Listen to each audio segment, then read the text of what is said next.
Number 6, Zane Palmer.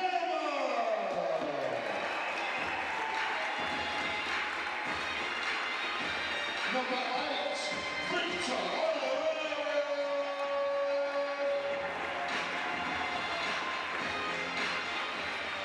Number 9, young Jamie, Academy star, Isaac Spurrier.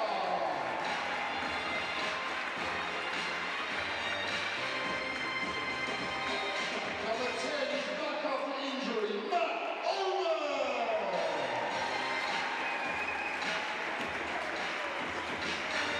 Number 11, Simon Chamberlain.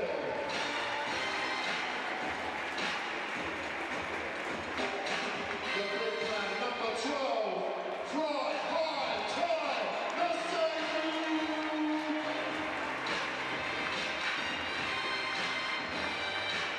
Number 13, Batman Jayhawk Justin Hopkins.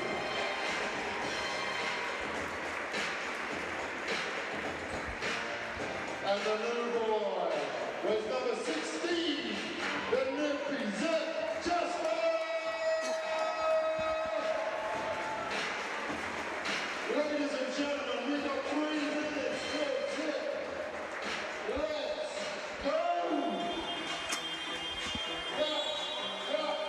Cut. Everybody! Apologies for the mic malfunction. Let's go!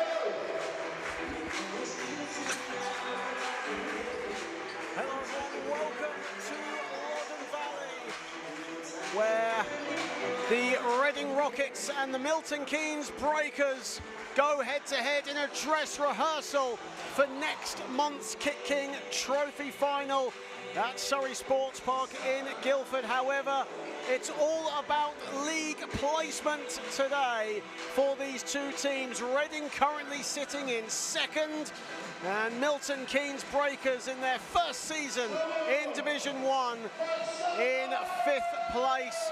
And it's certainly going to be an absolutely incredible contest here in the heart of Berkshire. John Hobbs and Charlie Haynes alongside you, and what a contest this is mixing up to be, and a perfect appetite wetter for the Kit King Trophy final next month. Thank you, John. Welcome.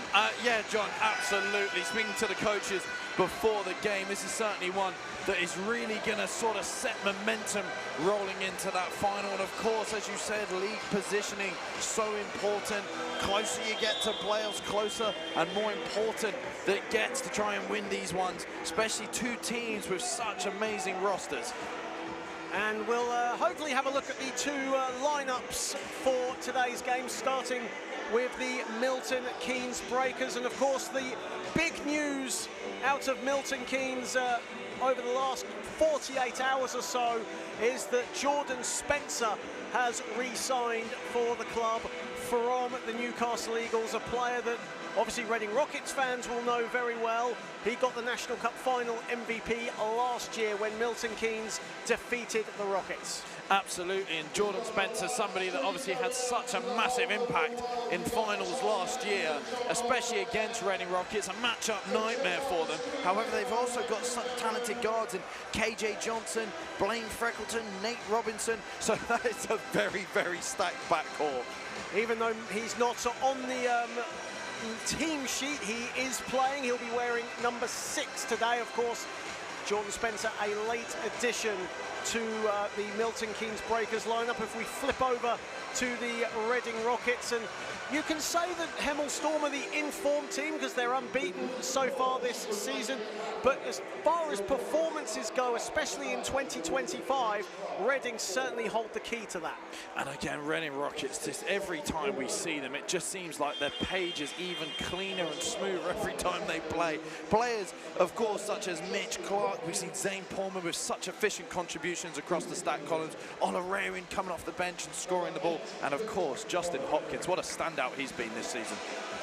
Reese Pinnock and Lewis Champion missing from the lineup. However, Reading welcome back Matt Ullman into the team. George Clark and Adam Coxon, the two JMA juniors, also not playing today. It'll be the second home game of the season for new signing Zeb Jasper, who will start on the bench. Today's match officials: crew chief Beryl Osgur, umpires Spiridon Spiridis and Gabrielle Boateng.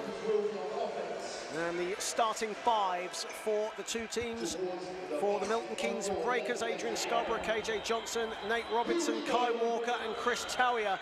For the Reading Rockets, Mitch Clark, Zane Porman, Victor Olarerin making a start today, Tyner Sangu and Justin Hopkins. Of course, Victor Olarerin, who traditionally starts on the bench, will start today. Absolutely, and he did a great job starting last time out, so let's see how he goes today. Obviously in the absence of Lewis Champion, and Milton Keynes Breakers get the first possession of this game, and here is Johnson. Scarborough inside, Tawiah with the short hook is good. Yeah, absolutely, a player we know is a good inside threat, averaging double-digit points per game and at least 6.5 rebounds, so important that they try and manage him early. Olarerin. Clark. Inside to Nsangu. What a contest this will be. Nsangu and Tawiah. As Nsangu misses the turnaround jumper, and here comes KJ Johnson for the Breakers.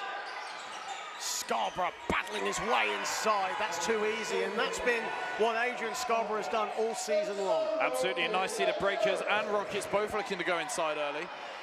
Adrian Scarborough, 61% shooter this season, mainly a terror under the basket, as Tyner Sangu gets the first points on the board for Reading.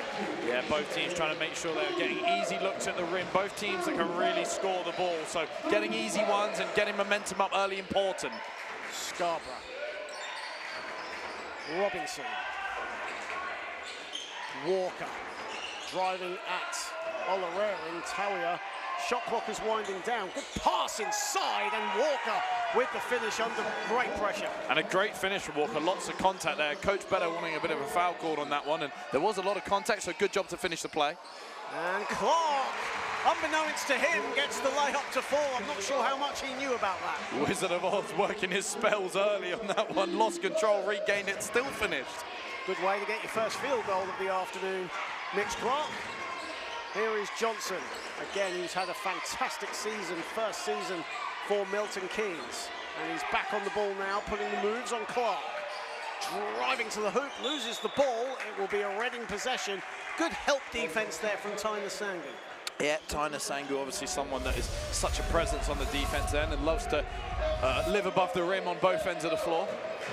And at the same time, a miscommunication between the Sangu and Victor Olarerin, and the Sangu throws the ball right out of bounds. To be fair, that wasn't above the rim, so it's still valid what I just said, John. Of course it was, of course it was. Good to have you all on board on the Basketball England YouTube channel. 1v5 here today in the NBL clash. Reading, or excuse me, 2v5, my apologies. Reading 10-3, Milton Keynes 9-6. Robinson misses the three, the Sangu rebounds. Wide open shot for Robinson. They're not going to want to give anyone on the court right now too many open looks from outside the three-point line. Clark. Porman, of course, had that triple-double last Sunday against Bradford. Beautiful footwork inside, can't get that friendly roll. Scarborough, who averages a double-double this season, 18 points, 11 boards, gets the rebound. Robinson in the corner. Johnson. Plenty of time on the shot clock. Chris Tawiah inside, and Scarborough doesn't get it to fall, and Kai Walker right there to clean it up. Breakers really, you can see every offense designed to try and get inside looks, and Olarerin, a corner three, splash.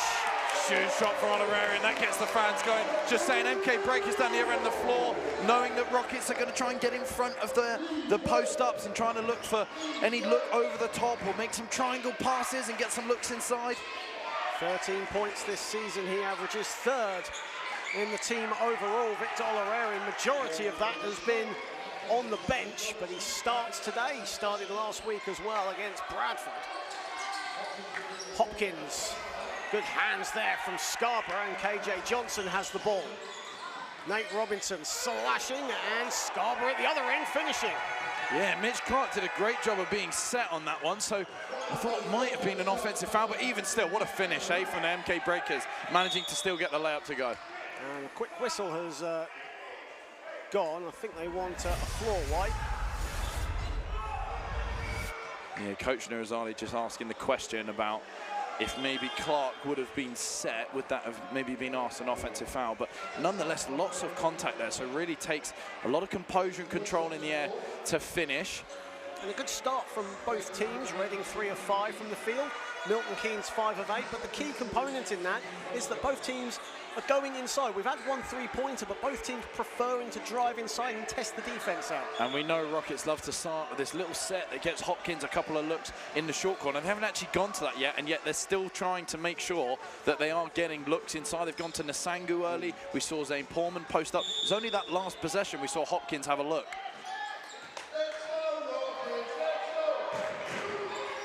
Good crowd here inside Loddon Valley this afternoon. Portman inside, Nasangu the throw down. Hammer time, first quarter. Ty Nasangu already living above the rim. Making up for what you were telling us earlier. Scarborough at the top. And a foul has been called. Mitch Clark just a little too enthusiastic going through the screen. Instead, decides to drive right through it. As Kai Walker comes out, and for the first time today, we see Jordan Spencer making his debut for the Milton Keynes Breakers. Only officially signed yesterday.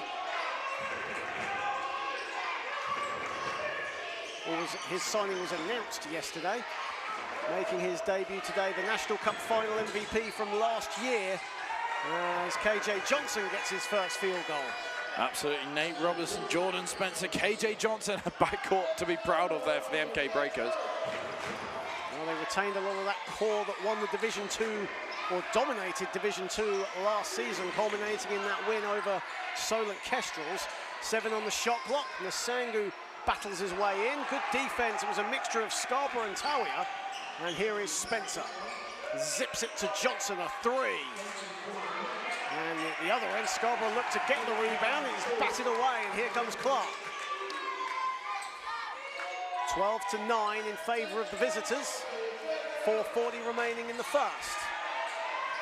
Olarerin slashing, and doesn't get it to fall. Tawia doesn't even jump to get that rebound, and here is Spencer.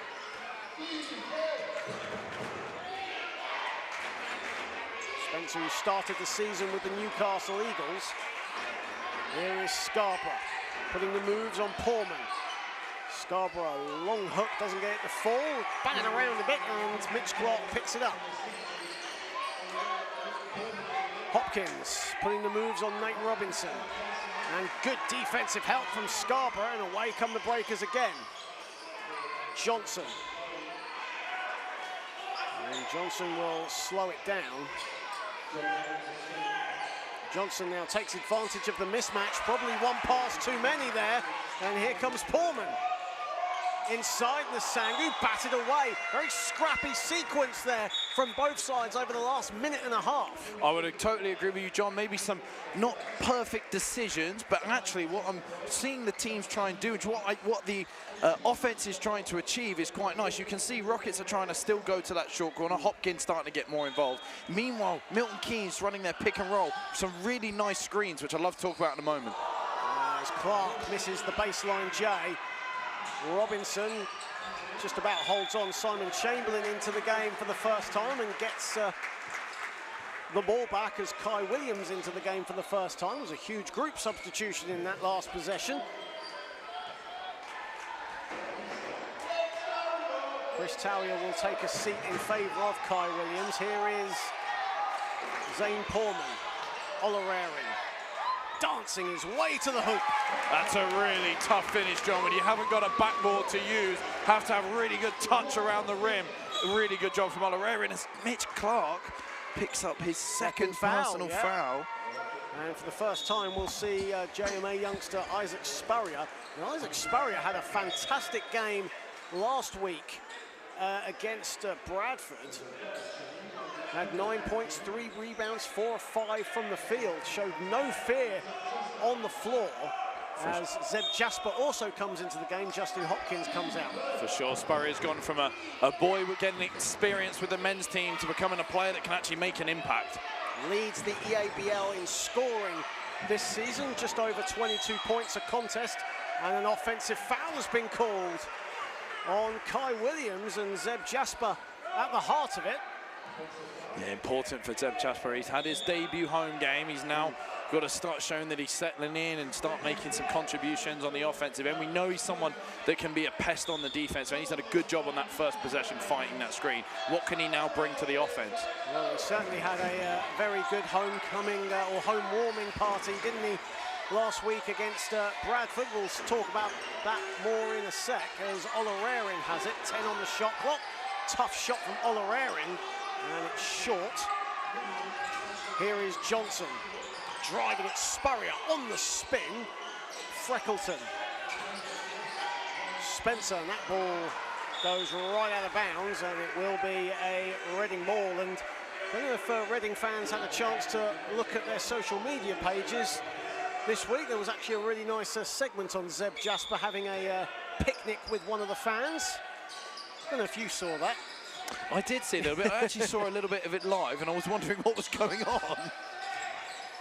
You've never lived until you've tried Marmite, that's all I have to say. Spencer Scarborough, as the shot clock was winding down, and a late whistle, a pushing foul has been called. And that's on Zane Porman. Yeah, just referee felt that as Jordan Spencer went to retrieve the rebound, there was an intentional shove in the back to push him off balance. Don't see a lot of those called in men's Division 1, but that was one that referee's seen, so if she's seen it, correctly calls it.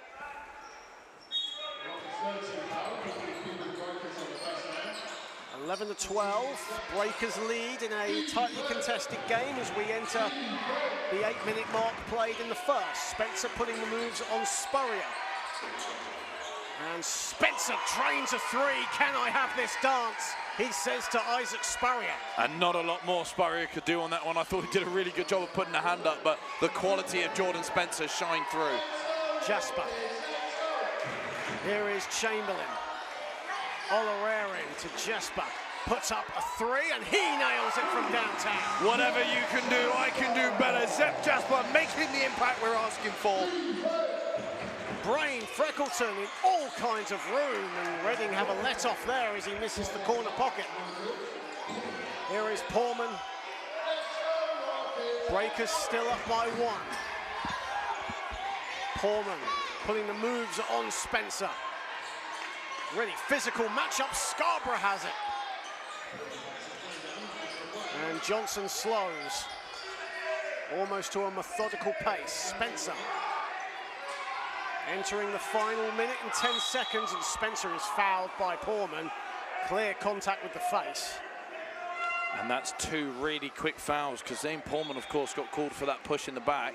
Now he gets caught for being a little bit too handsy on the ball, and that's put Coach Nurizade with a difficult challenge. Mitch Clark, 2 fouls. Zane Porman, 2 fouls. You can see Justin Hopkins already heading in. Both of those guys are probably going to have to sit for the remainder of this quarter, and he's going to have to manage them really well at the start of the second. Well, Mario Spence into the game for the first time for the Breakers. He started the season at London Elite in Division 2, now in Division 1.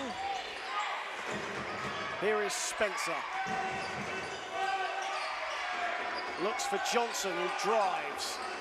Almost an unorthodox left-hand baseline shot, but it drops. KJ Johnson, such a smooth, silky player that can make shots off 1 or 2 feet. Jasper finds Spurrier inside, and Spurrier will go to the foul line. And again, we see that confidence from Isaac Spurrier, just driving right into Jordan Spencer, and that's great to see from the 17-year-old. For sure. I mean, he's gone from a person that's in there for experience, set some screens, passed the ball to the older guys, and now actually someone that can make an impact. You can see his teammates trusting him to make plays. Spurrier makes the first free throw, and it's 17-15 with 44.3 seconds left on the first quarter clock. Here is Spencer. Freckleton. Johnson back to Freckleton. Good defense there from O'Leary. Spencer finds Spence inside. Beautiful link-up play between Jordan Spencer and Romario Spence. So hard to guard both bigs and guards when both of them have such talented backgrounds, and these guards are so tough for the Rockets to manage and so shifty and crafty on the pick and roll. Spurrier at the top. Here is Jesper. Jesper driving at Spencer. Nearly going glass, but doesn't get it to fall. Here is Johnson, Spencer, again. What a pass, and the finish, and a foul on the buzzer from Romario Spence. And Zep Jasper shot with quite a bit of time left on the shot clock. So what ends up happening is you end up giving MK Breakers a chance to go down the other end and try and score. They'll add 4/10 of a second to the clock. But Romario Spence with back-to-back scores for the former London elite player, who actually led the team in scoring, about 19 points, 9 boards a game before he came to Milton Keynes. And now with a chance for a three-point play and a chance for Milton Keynes to extend their lead to 8 points going into the second period. And really important for them that they try and punish this Reading Rockets team whilst they've got 2 important players in foul trouble.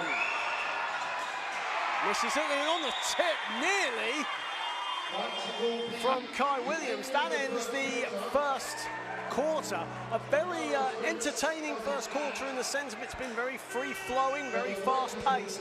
But execution-wise, both teams preferring to go inside for their points, not really getting it done around the perimeter, but Milton Keynes right now have a 6-point lead. Absolutely, and I think Milton Keynes have defended these little short corner, low post actions really well. They've loaded to the ball with 2 or 3, but they've still been ready for any kick-out options. Rockets forcing the ball inside. They've had a couple of good looks. They've also made a couple of tough shots, and I think actually MK will be really happy with the type of shots they're forcing Rockets to take. Meanwhile, down the other end, MK Breakers are actually doing a really good job in the pick and roll. Reading Rockets are doing what's called an ice coverage. They're trying to almost stop the point guard from using the screen by getting above the screen themselves. MK making a lovely little adjustment, adjusting the angle of the screen so the point guard can get downhill. And with players like KJ Johnson, Jordan Spencer, really easy for them to pretty much play 1v1 on a big and create from there. Well, it's been a very even scoring spread here for the Milton Keynes Breakers. 4 players on 4 points. Adrian Scarborough, KJ Johnson, Kai Walker and Romario Spence towards the end of the first period, leading all scorers right now.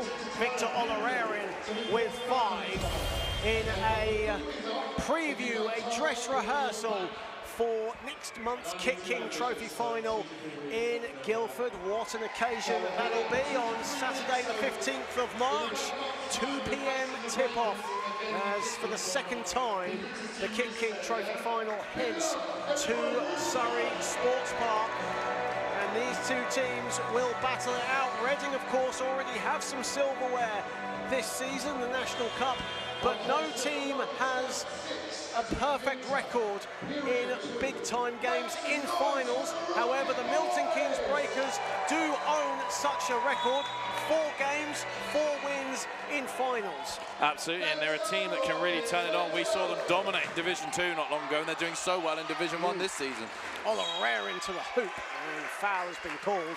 They also dominated Division 3 the season before that, did the Breakers, and who can forget Blaine Freckleton, who had an absolute ball game against the University of East London Lions back in 2023. 39 points, hit 10 three-pointers in the 113-67 win, which of course gave them promotion to Division 2. There's Victor Olorarian, who is the leading scorer so far with 5 points overall. Misses the first. Good job from Victor Olorarian to be aggressive, be a threat, get downhill. Kai Williams unlucky with the last foul call. He was vertical but just got caught shifting his hips at the wrong time and creating illegal contact. Misses both free throws. Does Olorarian, a 72% foul shooter for the season. Spencer, long 2 is money. Again, Rockets really struggling to match up with these guards, and with the likes of Mitch Clark on the bench and the likes of Lewis Champion, Reese Pinnock, Matt Ullman all suffering with fouls or injuries, then we end up struggling to try and guard guards 1v1. Hopkins trying to put the moves on Spence. Spence stands his ground, 5 on the shot clock.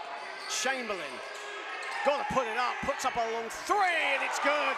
Huge 3, Simon Chamberlain. Blaine Freckleton all over him. I am in shock. What a shot that is. What an important shot that is as well, as they continue to creep back on the Milton Keynes lead. Johnson dancing to the hoop. Again, KJ Johnson, what a player, just again gliding through the defense, changing his speed, changing his direction, and getting to any spot he wants. 6 points now for KJ Johnson. Jasper to Chamberlain. Nasangu. And that's a double dribble, and he knows it. Oh, yeah. Bit of a lapse in concentration there for Ty Nasangu. Picked up his dribble.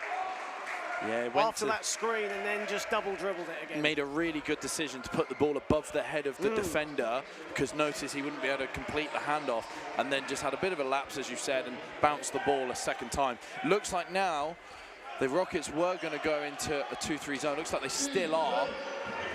But with Matt Ullman and Mitch Clark back on the floor, Chamberlain and Pullman or Spurrier are out. Here is Freckleton. Johnson gets a bit of room, doesn't get the 3 to fall. Ball batted around like a potato. Here is Spence. Blaine Freckleton off the back iron. Another offensive rebound from the Breakers, and they'll reset. Johnson a 3. No good. Another offensive board. Spence, and he'll go to the line. And look at the Milton Keynes bench. They loved that. Yeah, multiple defensive breakdowns there for Rockets, and Nurizade straight away going to the table, calling for a timeout. They just got caught multiple open threes. Freckleton, KJ Johnson just unusually missing multiple shots, and then of just getting after the rebounds, and we know Nurizade will not be happy with that last defensive possession. And Milton Keynes, one of the leaders in offensive rebounds this season, and just an interesting stat, last week Adrian Scarborough had 28 points, 16 boards against Nottingham, in the win against Nottingham. 11 of those 16 rebounds were offensive boards, so it just shows you how much tenacity they have in getting second chance points. For sure. I mean, averaging a double-double, 18 points, 11 rebounds. Adrian Scarborough is a fantastic player for the MK Breakers, and also really important for teams to have a good forward. And he's one that can not only be a threat on the defensive end, not only rebound, not only score. He offers so many different things to the team, and I think when you've got a backcourt as strong as MK Breakers do, and then you've got bigs inside such as Tyra and Scarborough, it's a really hard one to match up against. It's hard to switch as well. You can't really risk having smalls on bigs and bigs on smalls. Creates all sorts of problems for defenses. Well, Milton Keynes lead the league in offensive rebounds this season. They average just over 13 offensive boards a game, and with those offensive rebounds that we saw in the last play, they become the second team this season to reach 200 offensive rebounds overall. The only team to have achieved that before them was the City of Birmingham Rockets. There's your interesting stat for the day. Oh, you have many as well. You have many.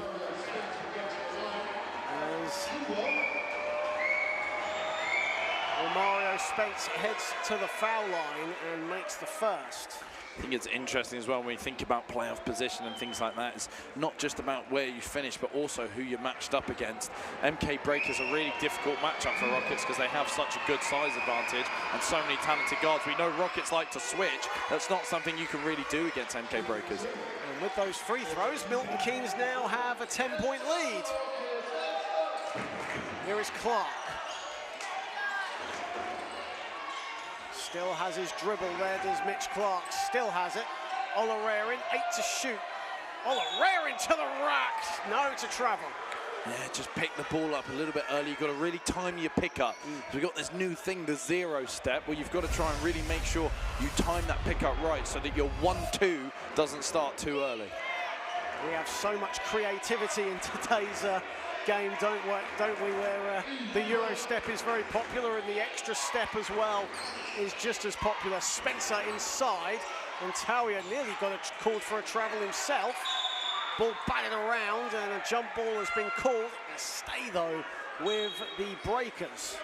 It will, and that will give them a baseline ball as we see Zane Portman come back for Victor Olarerin. Really important, in my opinion here, that Rockets don't give up an open three or an offensive rebound in this possession. Let's see how effective that timeout was for Nurizadeh and how Rockets are going to adapt their style of defense here. Ball goes back out of bounds, and Chris Tawiah will restart. Here is Johnson to Spencer. And a shot clock violation. Yeah, I must admit, that was something none of us actually saw coming. Jump balls don't reset the shot clock unless it is a change of possession. And MK Breakers just accidentally let that one slip on that possession.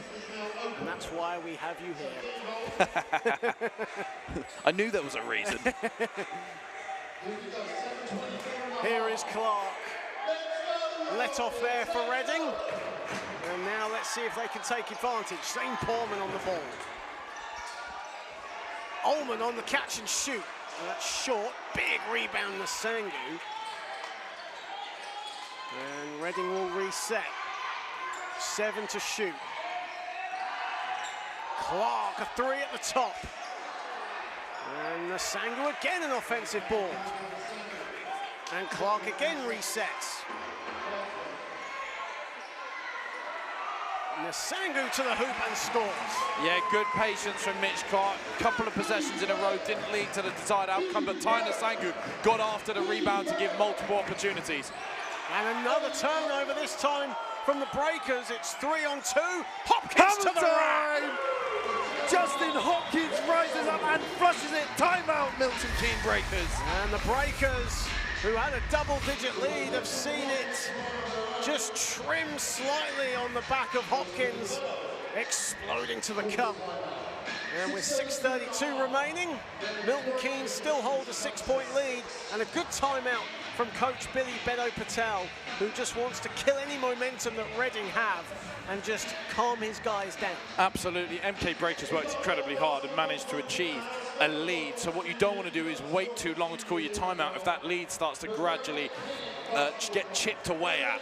I think really important for Justin Hopkins to have that big hammer. He hasn't actually had a point until that point, and we're used to seeing him be one of the main threats on the offense. So for him to have that big dunk is probably really good, because now they'll probably go to him. He'll have a bit of confidence and a bit of momentum. And a first field goal as well for Justin Hopkins, who's had a fantastic... Two teams met in the league. Reading came away with a 92-73 victory. They shot 61% from 2-point range, and the man right at the heart of that was the guy who got the last field goal, Justin Hopkins, who had 33 points on 14 for 20 shooting. An incredible performance that earned him the Player of the Week honours for that week of November, but so far today has found the going a little tough. Before that basket, he had 2 turnovers. MK Breakers has done a really good job in terms of defending him in the half court, so any kind of transition points you can get early just to get some momentum and get yourself going is really important. Hopkins nearly got the steal there as Adrian Scarborough just picked it up. Here is Jordan Spencer. Scarborough wasn't expecting it, still finds his way inside, and Tawiah to the hoop with authority. And that's a big answer back from Tawiah as he just hangs up above the ring and hams it down with 2 hands for safety. Hopkins. Matt Ullman to Nasangu. Clark finds Nasangu on the spin. Good defense there from Nate Robinson. And on the follow, Hopkins, back-to-back scores for Justin Hopkins. Double clutch in the air, still gets it to go. Robinson a 3, no. Again, the ball is batted around like it's a tennis ball. Here is Portman. Hopkins for 3. And that's short. Nasangu and Walker fighting for it. Kai Walker nearly lost the ball. Nasangu has it. And that will be a Reading possession. Coach Billy Beddoe fuming at the referees. Felt like there was a foul involved, but Tyner Sangu getting a big cheer from the Loddon Valley faithful as he dives to the floor, manages to rip it away and get a foul on the MK opposition all at once. Yeah, you can see Billy Beddoe Patel was almost getting up to half court before he stopped himself and walked back to his bench. Of course, his family are here today as well. Hopkins inside and a foul. That's a huge play from Hopkins. That dunk has given him all the momentum that Rockets needed him to have. Back-to-back layups and now an and one to go with it. 4-point game. Absolutely, and like you said, it's a 4-point game, 2-possession contest as Chris Tarrier heads to the bench. Kai Williams, the veteran, checks back in.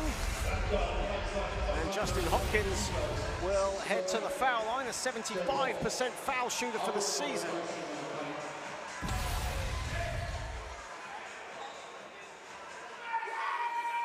Great to have so many of you watching on the Basketball England YouTube channel for this 2v5 clash in NBL Division 1 and a preview of next month's Kip King Trophy final in Guildford. If you can't make it at Surrey Sports Park on Saturday the 15th of March, the game will be live on the Basketball England YouTube channel. Spencer looking for Scarborough. There was one too many black jerseys in the paint, swarming on the ball. And the possession arrow will head to the Rockets again. Spencer did a good job of attacking the sideline baseline off the screen and made all the defense shift to the paint. So whilst it was a good idea to try and thread that through to his rolling big, it was probably an easier option to kick it out to a shooter just because all the defense had loaded to the paint. 5:03 remaining in the half in what has been an incredible day of basketball here at Loddon Valley. We were treated to one of the games of the season in the WNBL, and now clock to the basket. Absolutely, timeout called, is it? I think a warning, a tech warning there has been called. I don't know who the player was, but they touched the ball as it went down. You can't do that. All momentum in the favour of Reading Rockets. MK Breakers need a bucket here as Rockets run their 2-3 zone. Here is Robinson. Inside Walker, and he will head to the line, and a 10-2 run here from Reading as they narrow the gap to 1 with 4:39 remaining in the half. Good play from Walker, aggressive cut, made sure to see it all the way into two hands, and as soon as he felt the contact, made sure to finish the play. Really important when you're on the way to the rim. If you feel contact, it's important to make sure you're then going up to shoot so that you at least get 2 shots at the line. Kai Walker, who has a lot of experience at this level, of course a former Team Solent Kestrels player, Westminster Warriors, Thames Valley Cavaliers, of course they're now the London Cavaliers. Averages 8.6 boards a game. Misses the second though, and here is Clark.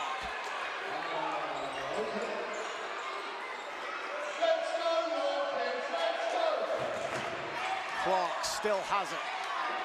Dancing to the hoop, inside it goes. Hopkins misses the handle, picks it up and scores. Walker, Scarborough. Walker to the hoop, drives it inside to Robinson, a 3. What a way to answer back. Robinson needed that one to go. MK again, they had a couple of points at the line, but they need to try and make sure they're still getting some field goals. Milton Keynes just 2 for 10 from downtown in this game. Portman to respond, way off. And Sangu luckily picks it up. That was a wild 3-point attempt from Zane Portman, a man who had a triple-double against Bradford last week. 15 points, 13 boards, 11 assists. Tyner Sangu already with 6 rebounds here, John, and what an impact he's making. And I think even more importantly, he's only on 1 foul so far in this one. Someone that is prone to getting fouls, and they need his size today against a big MK team. Chris Tarrier back into the game as Adrian Scarborough heads to the bench. 4 to shoot for Reading. Good footwork inside from Portman, unlucky not to get it to fall. And Kai Walker advances. Jordan Spencer, Milton Keynes furious up to the hoop. Offensive foul called. And Justin Hopkins right in the thick of it. Yeah, Hopkins did a really good job to read the decision, read the next step, got himself set outside the charge circle, contact to the chest, Offensive foul, we know at Loddon Valley, we love an offensive foul. As Jordan Spencer comes out and KJ Johnson comes in. KJ Johnson 6 points and just a single assist thus far. And the moisture technician is needed, and we have Reading's assistant coach Jack Adams doing the honours this time. An outstanding floor wiper. Well, he's not sure where the he's not sure where the wet patch is. And he goes off the court without doing anything. He There's is your cameo. so good, he didn't even need to put the towel to the floor. He just looked at it and it went. Taunton's finest. Almost Chuck Norris-esque. Here is Clark.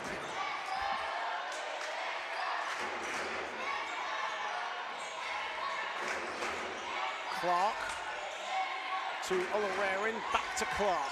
7 on the shot clock for Reading.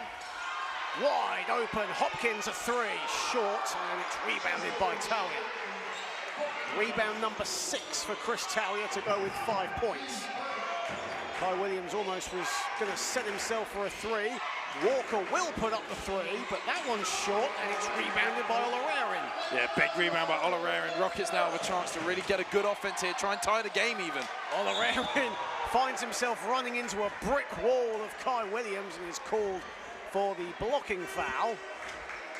Kai Williams kind of just set in stone there and just had Victor Olarerin bounce off him, but must have been a bit of a movement that I didn't see because referee did decide to call a blocking foul. And there, watching the replay on my screen, it didn't look like he did too much wrong there, John. Romario Spence coming in to the game again as Kai Williams heads to the bench. And Victor Olarerin will head to the foul line. Had 25 points on 61% shooting when these two teams last met on November 23rd.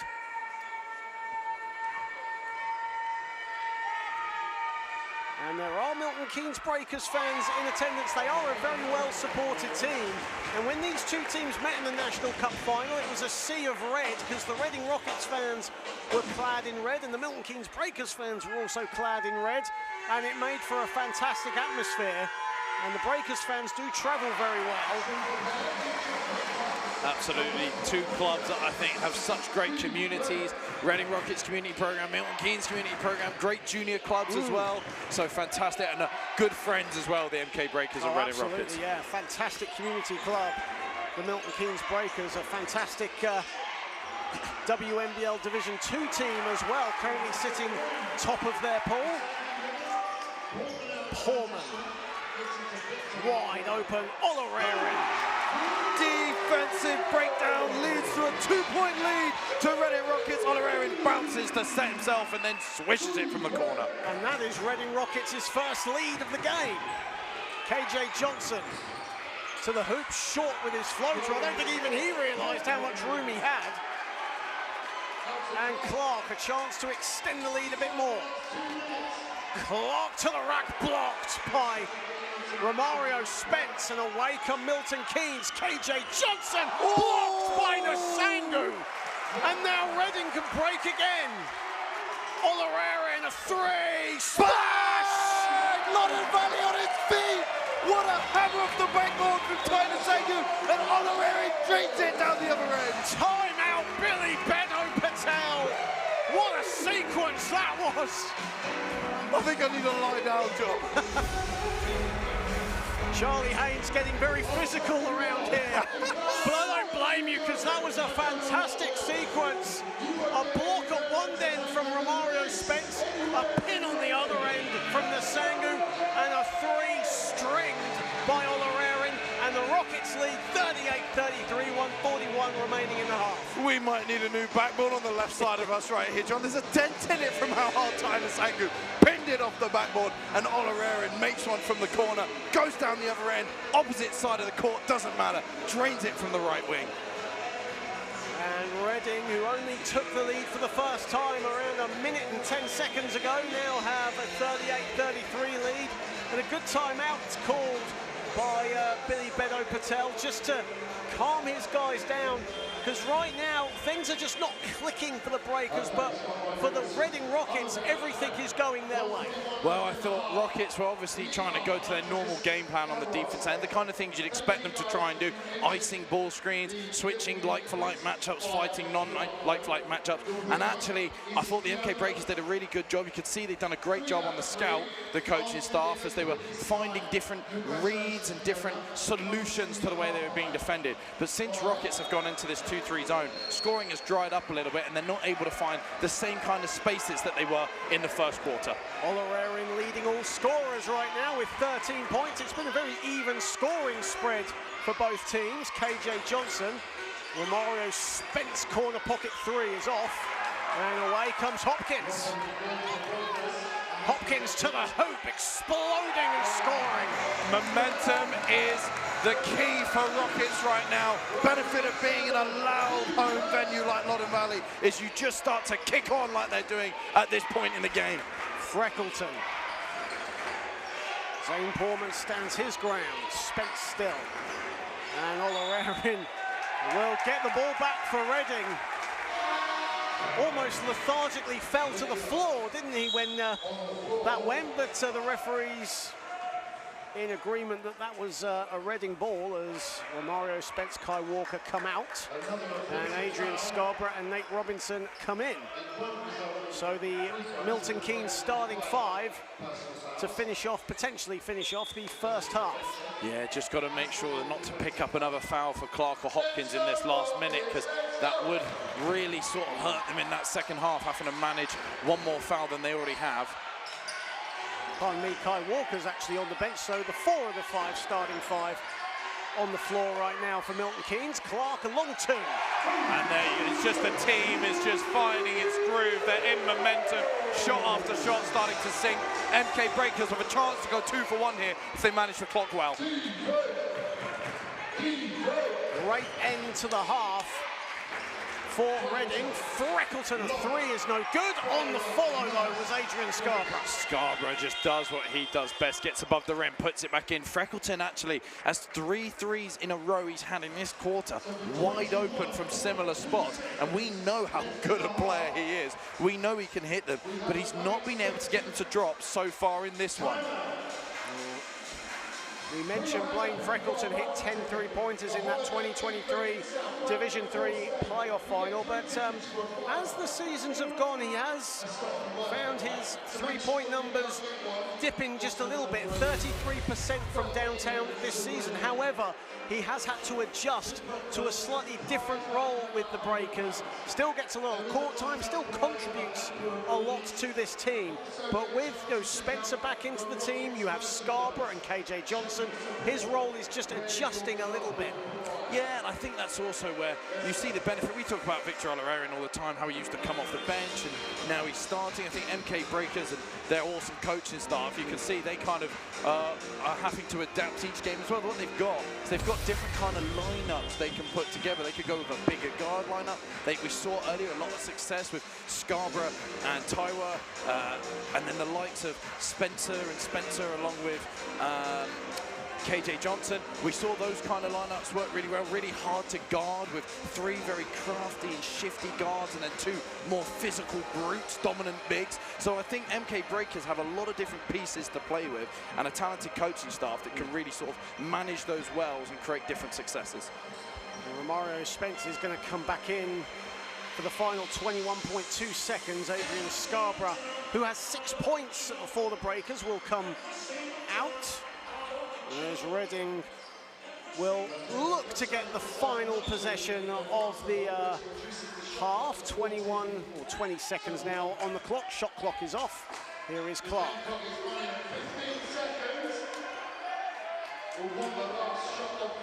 Clark, methodical in his offense. Robinson standing his ground. Talia comes to help. Double team. Nasangu Clark, a big three, doesn't get it to fall. Good defense there from the Breakers, and that ends the half here at Loddon Valley. Reading, who started very slowly, Milton Keynes explosive in the early going, have found themselves now in a bit of a hole as Reading have really exploded in the final 4 minutes or so of this second quarter, and as a result they lead 42-35. Absolutely, and it helps when you've got players like Victor Olerarin going 3 of 3 from behind the arc and scoring 13 points, but I actually think it's the team efforts, the things the team has done as a group. Tyner Sanger with 7 rebounds, Portman with 5 assists, Hopkins and Olerarin combining for 24 points, and healthy contributions off the bench from the likes of Jasper and Chamberlain. Similarly, MK Breakers with a rapid start. Really enjoyed watching the likes of KJ Johnson in the first quarter, just gliding and weaving his way through the defense, and being really impressed with the use of their bigs, Tywa and Scarborough, both getting on the boards and managing to get some points around the rim. So really good from both teams. I think advantage Rockets at the minute after a big 27 to 14 point second quarter, but with the type of roster MK Breakers have and the potential fouls that might need to be managed in the smaller Reading Rockets lineup today, it's all to play for before we go into this second half. Reading shooting 51%, led by Victor Olerarin, 13 points on 4 of 6 shooting. Justin Hopkins has 11 on 5 of 7 shooting, and a well-spread Milton Keynes Breakers scoring thing with Adrian Scarborough, KJ Johnson and Romario Spence leading the way with 6 points at the moment. Kai Walker has 5. It's 42-35 at the break here at Loddon Valley, but a entertaining second half will certainly come about, and we will be back in just about 12 minutes time.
to Loddon Valley, where the Reading Rockets lead the Milton Keynes Breakers 42-35 in this NBL Division 1 encounter, a dress rehearsal for the Kit King Trophy final in Guildford on March 15th. John Hobbs and Charlie Haynes keeping you company for today's game, and a really good bit of streaming news, shall we say, is we've had some, lots of people that have done some great work behind the scenes, making sure these live streams go ahead.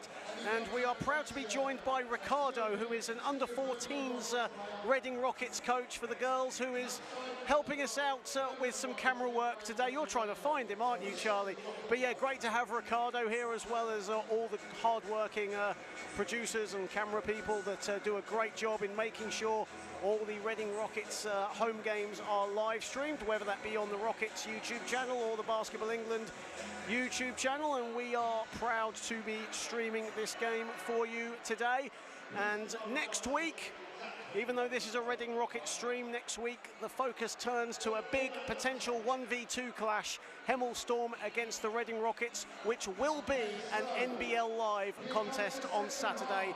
What a game that promises to be.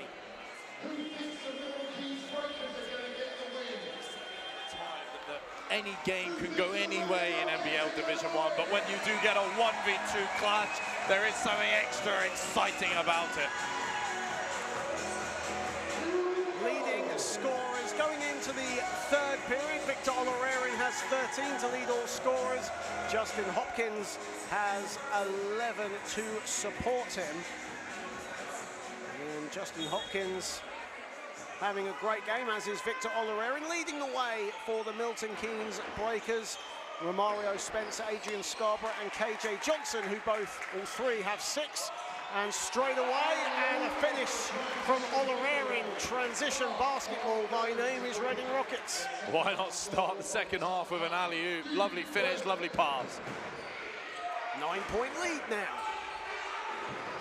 And Milton Keynes, who started the game extremely well, now trail by 9. Nate Robinson, a 3 in the corner, no good. Nasangu rebounds. Nasangu stacking up the rebound stats today. That's 8 rebounds now for Ty Nasangu. Porman using some footwork, nearly travelled with it. Instead, Scarborough comes away with the steal. Scarborough, lovely find to Walker, blows the layup. A late whistle has gone, and it's a foul on Kai Walker, so the Milton Keynes number 11 will head to the charity stripe. Yeah, Ty Nasangu just got a little bit too keen, and when you're caught behind someone, you've got to be really careful trying to block the ball, because any sort of contact to the back of somebody is normally called a foul. You have to be pretty lucky to avoid that. Kai Walker, only a 57% foul shooter for the season, 24-year-old, averaging 8 points a game this season, splits the free throws.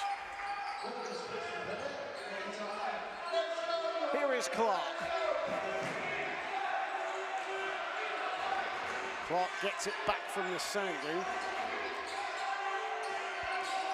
Hopkins. And that goes through the legs of Zane Porman and right into Blaine Freckleton's hands. The only thing is Freckleton is on the bench, so Milton Keynes will get that. Yeah, messy offense from Rockets there, and a couple in a row there. They've just had a bit of a loose decision at the end of it. Scarborough. KJ Johnson. Dancing with Clark. Gets past him. Strong floater is no good. Scarborough looked to follow it up. And Nasangu picks up the loose change. Clark. Olarerin. Clark, and that's too hot for Ty Nasangu to handle, and it heads right into the Rockets fans behind the basket. And that's 3 possessions in a row, John. Back-to-back turnovers for the Rockets. And Breakers with a nice little play on that last one. KJ Johnson got to his spot, but then a bit heavy on the finish. So Breakers will want to try and get a couple of points on the board here. Turnover number 10 now for the hosts. Robinson, that's pretty I think he was looking for the pass, but right at the last second decided to float it up and it went in. 44-38, early doors in the third. Poorman. Nsangu in unfamiliar territory finds Clark. Nsangu rolling to the hoop and just seeing what the call is there. That almost, in a way, looked like an offensive foul there from Nsangu. I think referee Gabriel Boateng saw something else, and it will stay a Reading ball. Coach Beto Patel wants an offensive foul. Coach Nurazade wants 2 shots. We're all in disagreement on the court.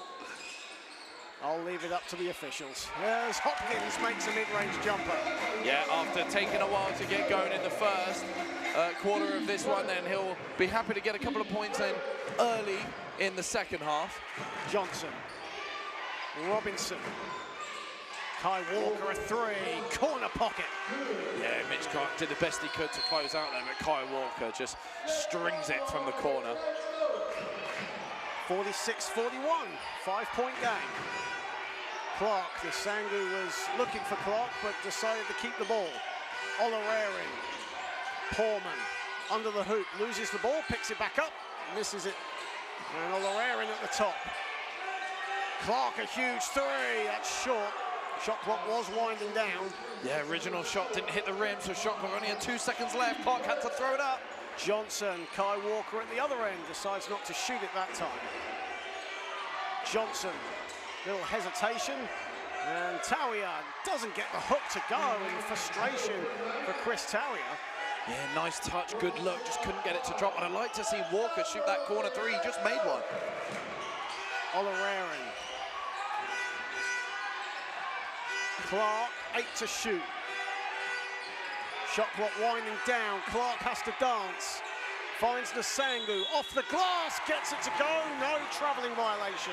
Yeah, I think he just had a little bit of a jump before he shot the ball, and once you've left the floor with 2 feet, if you jump off 2 feet, you can't really be landing before you take your next step. So, yeah, unlucky from Ty Nsangu, did the right thing to be aware of the shot, but just got a little bit panicked. Simon Chamberlain will come into the game. Milton Keynes actually did start their offense there, but the referee stopped it as Nsangu heads to the bench, and Chamberlain, who's had a fantastic season, predominantly coming off the bench for Reading, checks back in, the Canadian. Yeah, Chris Tawiah will like this matchup though for himself inside. They are in a zone, but if they can get him maybe posting up deep into the paint against this zone, he might be able to get a little 1v1 against Chamberlain. Scarborough from 7 feet gets it to go. Scarborough just so consistent. 8 points for him in this one to go with his 3 rebounds, 2 assists. Player that just is so consistent week after week. 1 possession game all of a sudden. Chamberlain, favourite spot, that's why. Welcome to the game, Simon Chamberlain. Just as we said, Chris Tawiah might have an advantage inside. Chamberlain will fancy his chances from the 3-point line against the bigger fella from Milton Keynes Breakers. Scarborough, and an offensive foul has been called. And Mitch Clark keeping up that impressive record of offensive fouls this season. There was a period in the season where he'd got, I think it was 8 offensive charges for him this season. That was impressive, and that's a 3rd foul on Scarborough. Kai Walker checks out, and Jordan Spencer comes in. Yeah, Clark just read the drive, and offense dropped their shoulder, went through his chest. So although he was moving, he was still in legal guarding position, so offensive foul's the right call. Clark on 6 points, 5 assists today, and nearly lost the ball. Chamberlain helps him. Hopkins. Beautiful footwork on Scarborough, and Scarborough stands his ground. And Milton Keynes come up with it. Here is Spencer, the extra pass, the 3 for Robinson is no good. Scarborough doesn't get it to fall either. Good defense from Zane Poorman. Oloreri takes a dribble, puts up a 3 and nails it. Loddon Valley enjoyed that one. Hands up in the sky, 3 sides in the air. Love it. Reading Rockets, big 3. Victor Oloreri 4 of 4 from downtown in this one. Johnson. And a foul away from the ball as Tawiah and Mitch Clark were going at it, and Mitch Clark with the foul. And that is foul number 3, I think, on him. Yes, three fouls on the Australian. Yeah, just got tangled on the screen. Clark just sort of hooked his arm. I think he was trying to sell a bit of an illegal screen, but he did have hold of Taria, who then just threw himself to the floor and sort of showed that Clark had hold of him. Romario Spence checking back into the game for Adrian Scarborough, and Matt Ullman coming in for Mitch Clark. 4:46 remaining in the third period, and one of the JMA players just becoming a moisture technician. They're really rotating this position, aren't they? Well, that is young Josh Johnson, Matt Johnson's. Do you know what? I couldn't see him from there. But you're right, he is part of the JMA under-16 boys squad. He's grown, isn't he? Robinson to the hoop, doesn't get it to fall, and Olarerin picks it up.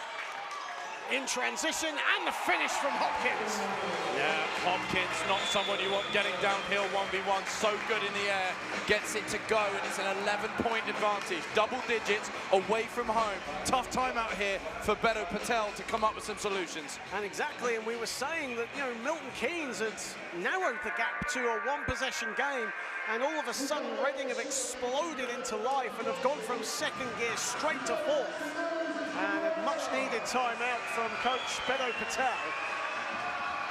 Yeah, but a good one to use for the coaching staff. They'll be wanting to just come up again with some solutions. Rockets still running a lot of 2-3 zone, bit of a matchup zone, so there's lots of rotation, which means it's harder to beat. It's not your typical stationary guarded space. There's lots of switching spaces going on. So things such as ball screens and quick ball movement, maybe playing through the high post, might give them some option. Every time there's a high post flash, it will open up the opposite side of the court, will open up the opposite corner. So some quick rotation might give them a couple of closeouts to attack, and they've hit some shots. So get shooters on the weak side and move it fast. And with that scoring transition, Reading's field goal percentage rises up to above 50%. Milton Keynes shooting 41% from the field thus far. 2 versus 5 in the league standings. Hemel will be playing the London Cavaliers a bit later on at 6 p.m. tonight. The other game going on is further on the south, in the South Coast, as Worthing Thunder currently lead Newcastle Knights 52-42. That's Newcastle's longest trip of the season, that is, as Ullman in transition with the finish. Matt Ullman, welcome back into the game, gets a steal and gets a two-hand jam to go with it. 13-point lead for Reading. Freckleton, Spencer. Spence. And Freckleton a 3, that's short. And Portman just about collects. But that is the space that'll open up, play through the high post and swing it quickly to the opposite side. That will create open catches. Rebound number 5 for Zane Portman in this one. Still hasn't registered a field goal yet as Ullman misses the shot. Freckleton finds a bit of room inside. Romario Spence. Good defense. And inside, and the finish from Nate Robinson. That's tough. That's a lovely finish from Nate Robinson. Went up with 2 hands and used his offhand to just protect the ball and finish off the glass. Hopkins a 3, and he can't respond, and Spence rebounds. Here is Jordan Spencer. Spencer finds a little bit of room and drives down Loddon Valley Boulevard for the 2. That's a couple of possessions in a row where MK Breakers have had shots all the way at the rim, so Reading will need to sort that out on the defensive end. Chamberlain, single-digit game now. Hopkins putting the moves on Spence, doesn't get the drop, but he will head to the line for 2. He'll be gutted not to get that to go. Lovely footwork, managed to get his defender off balance, which is what forced the defender to have to make illegal contact, and could have probably finished it off the glass, but couldn't get it to drop.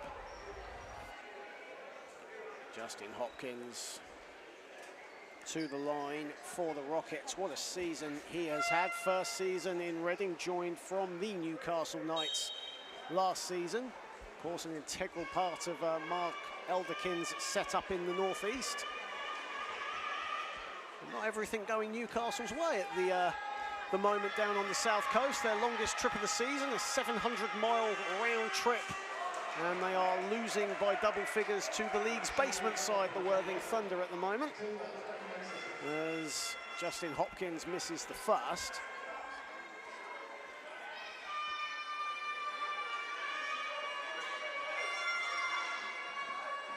And there's a bit of a game delay here as referee just wants Justin Hopkins to just adjust his uniform. I think his shirt is tucked out, I think.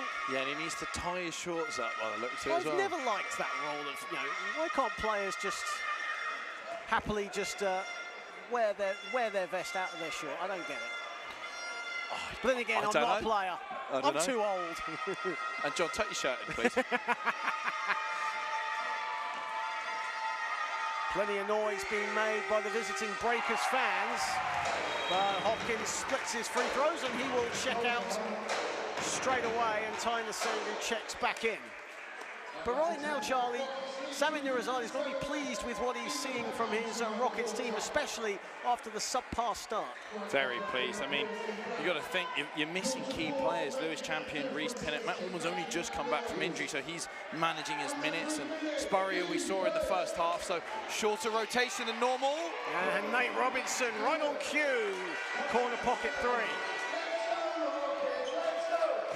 Olorarian to respond, and he does. And that's just what he does, and that's one way to answer back. MK Breakers managed to find a good look in the corner. You can't then go and give up a quick three like that in about 10 seconds down the other end. Spencer.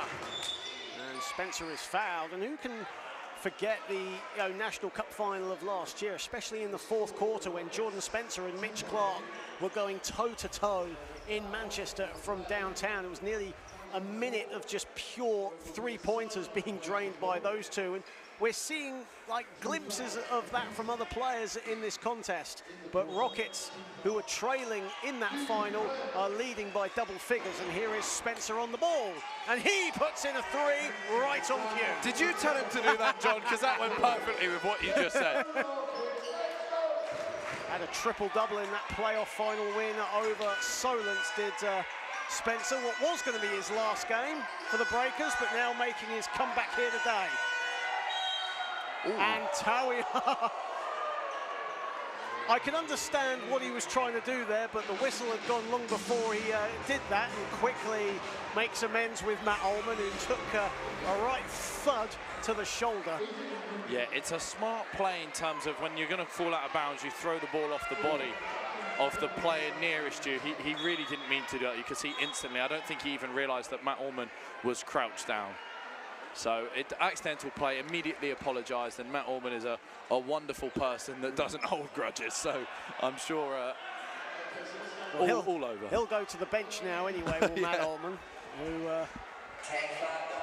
didn't realise this until the other day, actually works at the NBA store in London, does Matt Allman. That's quite a job to have. You hope you get some free stuff, wouldn't you? I haven't had any yet, have you, John?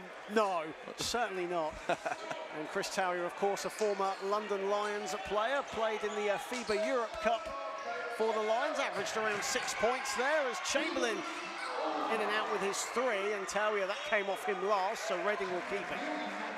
Yeah, deep shot and, way behind the three-point line, but when you've got players that can make them, you might as well take them every now and again.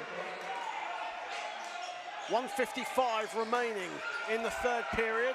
Rockets up 60-53, and Spence with all kinds of suffocating defense on Chamberlain.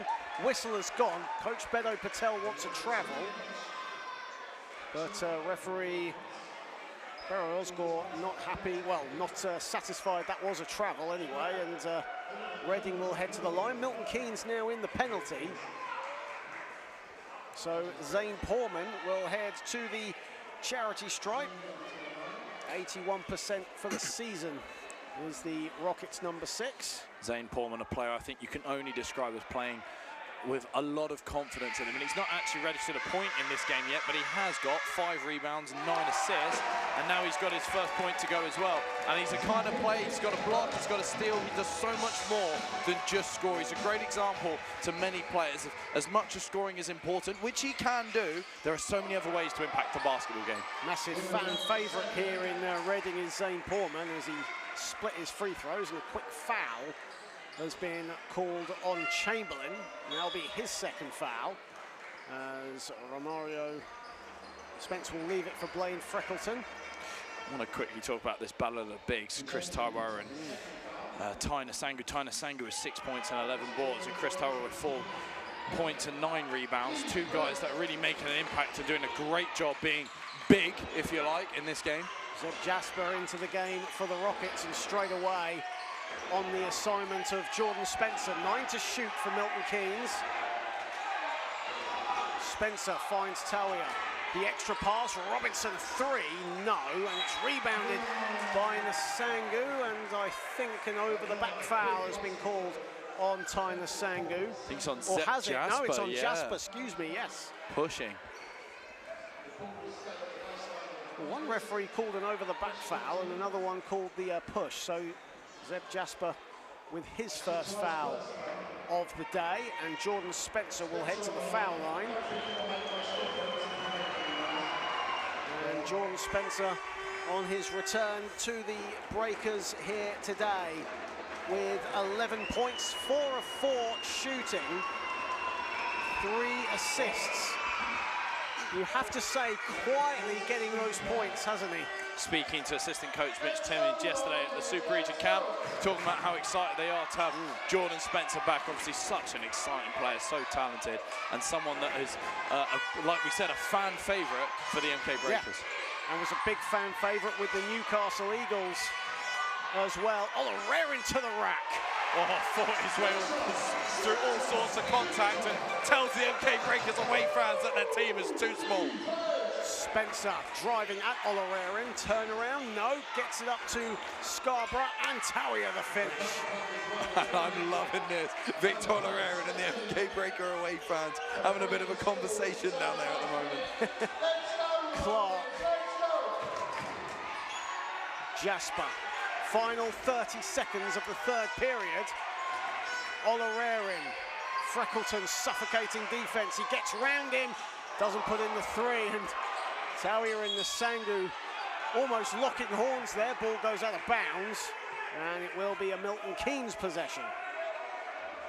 MK Breakers only 6 down, 22 seconds left in this third quarter. They're currently winning this quarter by a point, so if they can make use of this possession, they get the momentum going into the fourth.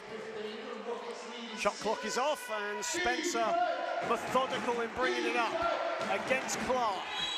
Offensive foul has been called, moving screen on Chris Talia, and Jordan Spencer not happy with what transpired there, and that's a third foul, excuse me, on the Breakers, number 25, and Adrian Scarborough will check back in for Romario Spence as Ty Nasangu comes out as well.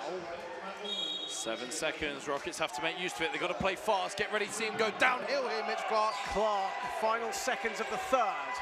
Clark driving, Olarerin doesn't get the fall, maybe too quick there from Olarerin. Clark could have gone to the hoop himself, but that ends the third period, and Rockets hold the advantage, 63-57, but it's all to play for heading into the final 10. Yeah, absolutely, and I think honestly this game could go either way. We've seen Rockets really running through certain players. Hopkins and Olarerin leading the way with 39 or 39 points, between them. MK Breakers spreading the scoring a little bit more. Spencer with 12, Robinson with 10, Scarborough at 8, Walker with 9. They're all sort of chipping in, and always nice for a coach to see a team really share the ball and play to each other's strengths. But I think advantage very slightly maybe in the favor of Reading Rockets, but after that last 5 minutes for the NK Breakers, wouldn't be surprised to see them take a lead in the fourth.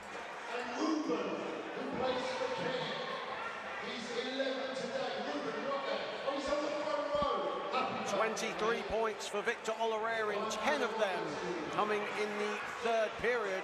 And what a performance Victor Olarerin has had in this contest. Yeah, for sure. 23 points, 5 of 6 from 3, which is just incredible. A Karpova-esque after that game we saw earlier, John, where Chrissy Karpova hit 5 threes from behind the arc. but of course, really sort of clinical, only 1 turnover, couple of rebounds, couple of assists, and even a beach ball for the commentator. I saw you catch that just now. How did that just come onto our lap? Come on. They must know you're a natural volleyball player. Get your Speedos on. Jordan Spencer, you don't want to see that, trust me. Jordan Spencer leading the way for the Breakers on his return. 4 of 4 from the field, 12 points for him, 3 assists to go with that. But the Breakers, who started the game strongly, find themselves in a bit of a hole going into the 4th period as the Reading Rockets look to continue their unbeaten start to 2025 ahead of next week's pivotal 1v2 contest against the Hemel Storm. And Robinson and Ullman fighting for it. And the ball, just going to check where that's going. And it will go to the Breakers.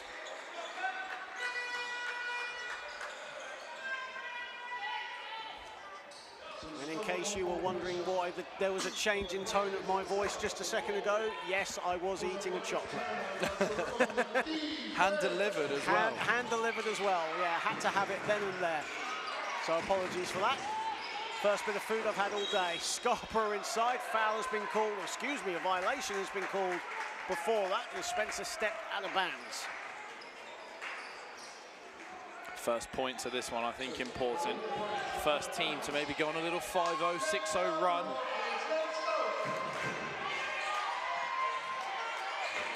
Portman finds Chamberlain. Clark has it. 7 to shoot for the Rockets. Chamberlain got to put it up, does put it up, it's short. KJ Johnson rebounds and quickly fouled by Chamberlain. Yeah, and I think Chamberlain might be rewarded with a substitution here. He just reached across, didn't need to do that, and maybe even could have made the extra pass to Ullman there on that wing catch. And that's 3 fouls on Chamberlain. Didn't realise there was nuts in that chocolate, by the way. Are you allergic? No. Okay, that'll be the last of the chocolate, I promise. Who can say no to chocolate? Johnson is quickly fouled by Zeb Jasper. And I think that's foul number 3 or 2. 2 fouls on Zeb Jasper, who's certainly grown accustomed to the Reading hospitality's second home game since joining the Rockets in the new year and suffocating KJ Johnson, who kicks it out to Robinson. Spence for 3, nails it. Yeah, gave him a bit of space. I don't know if that was something to do with the scout, but he did definitely string that one without too much contest. And it's now a 1-possession game again as Clark goes all the way. No, rebounded Scarborough. 7 rebounds for Scarborough to go with 8 points. Spencer, lovely pass inside, and Scarborough gets the finish. It's a 1-point game, and coach Samit Nurizadeh has seen enough. And a quick timeout has been called, and just like that, the Breakers have reduced the arrears to 1. Absolutely, great job, MK Breakers, to go on that 5-0 run we talked about. Not only trying to be a threat by finding open threes or driving to the paint, but making sure there's always a presence on the offensive rebounds. Did a really good job of getting after them, and just on that last one, we saw second chance points. And Scarborough now moves on to 10 points.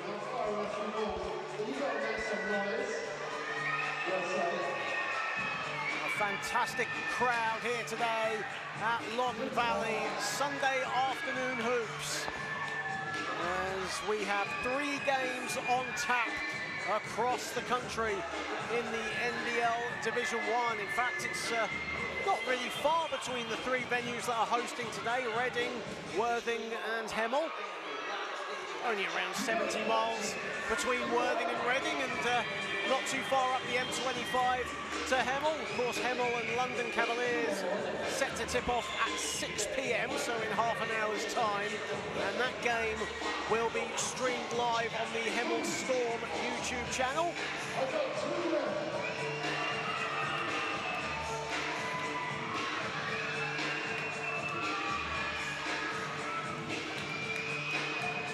Really important for Rockets to try and make sure they don't give up. It's only a 1-point lead. They've had a timeout. Let's see if maybe they've drawn up some offensive solutions, try and get them scoring again.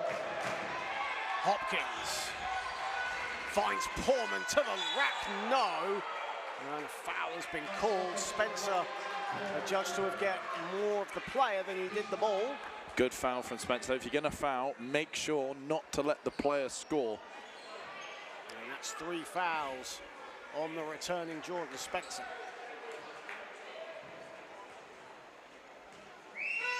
So Zane Portman to the strike, makes the first.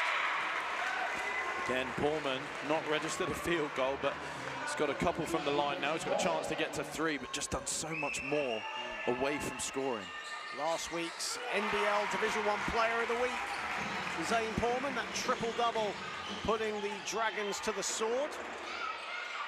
Here is Spencer, 3-point game. Scarpa, Robinson gets Olarerin jumping for joy. Johnson slashing to the hoop. The extra pass, 5 to shoot for Milton Keynes, and a whistle has gone. And Spencer and Clark tussling. Yeah, Clark didn't need to get that handsy then. He did a really good job of forcing the change of direction, and he's now picked up his 4th foul by just getting a little bit too keen, a little bit too desperate to steal the ball. All he had to do was stay in front for another couple of seconds, and it could have been a shot clock violation. Scarborough, Spencer. Spencer loses the ball, and away come the Rockets. Olarerin to the rack. And just again celebrates with the crowd and is enjoying scoring in this one, enjoying his new starting role. 25 for Victor Olarerin. Now shooting 9 of 12 from the field. Freckleton is fouled, and Blaine Freckleton will head to the strike. The problem is... Excuse me, Nate Robinson. Problem is Rockets are now in team fouls, and they've got 7.5 minutes to play with every foul on the defensive end, resulting in 2 shots for the MK Breakers. MK Breakers only with 1 team foul, so they can be quite tactical with their last 3 here. Nate Robinson to the strike. No player for the Milton Keynes Breakers shoots more field goal attempts a game than he does, roughly around 15 shots per contest. 14 and 5 he got against Nottingham last week.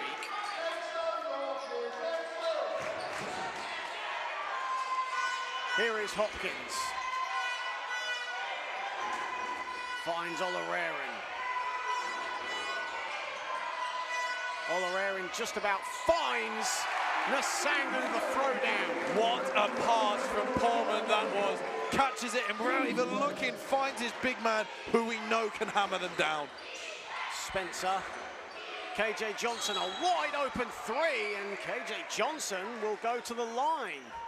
Yeah, he just swayed into his shot, and that meant the running pass. Victor Olarerin caught his hanging leg, and that led to contact and 3 shots at the line.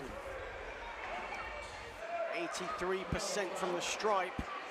KJ Johnson, native of Lewisburg, Tennessee, averaging 20 points, 7 assists on 54% shooting in his first season here in England. And what a addition he has been to this Milton Keynes Breakers roster.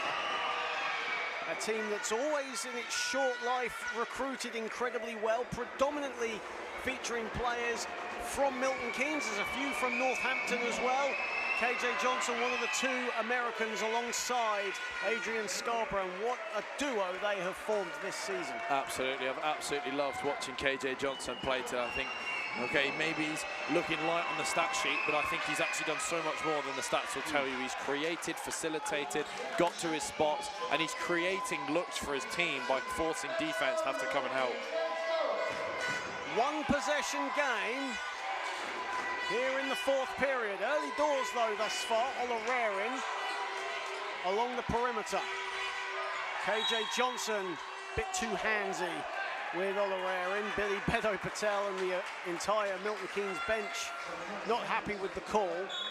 And that's a first foul on Johnson as Mario Spence comes out and Chris Tawiah comes in. Whenever you get a sideline or a baseline ball, it's a chance to try and create a look. You have time and space to try and get into a desired offense. Clark finds Hopkins to Poorman.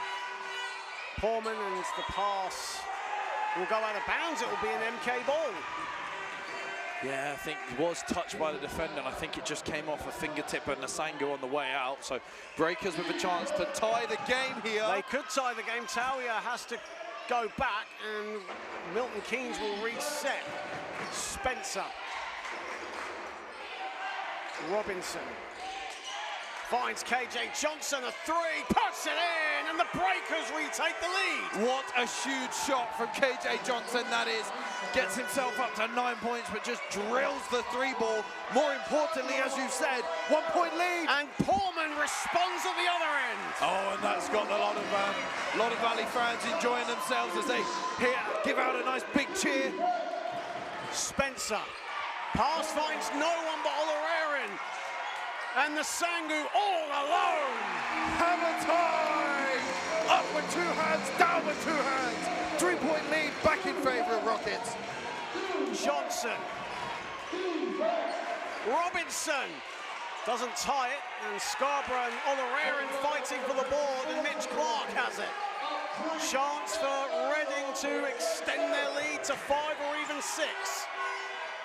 Not with that shot from Clark. That's way too strong, and now KJ Johnson straight down the other end to Robinson. Smart from Olarerin, realised he wasn't going to be able to make a legal defensive stand, so just allows him to take the layup, but now has a chance to try and score on the offensive end. Halfway through the fourth, and it's a 1 point game. Hopkins, a three at the top, splash! Big three! 4 point lead now. Hopkins doing it from all around the 3 point line and inside. Spencer. Hopkins now to 19. Robinson, the teardrop. Gets it back, and he will head to the foul line. Had such a good look from Robinson. He got to the space he wanted to. Had a really good chance to try and get that teardrop to go. Off left, gets the rebound and gets fouled. So still managed 2 shots on the line, but it does mean 4 personal fouls. Milton Keynes Breakers, who have won 3 straight, looking for a 4th. And a chance to seriously disrupt Reading's title credentials. Reading have only lost the once this season at home in the league, and that was to Hemel, 100-94. And Robinson makes the second, but just. And it's back to a 1-possession game with 4:34 remaining. Hopkins to Olarerin. Olarerin will not get the 3-point play. There would have been a continuation had that dropped, but he will go to the strike for 2. And the foul is on KJ Johnson, and that'll be his second foul. Really nice play for Victor Olarerin. Just does a slower step just to get the defender to fall in front of him, and then takes that contact as the defender's on the way through to get 2 shots at the line.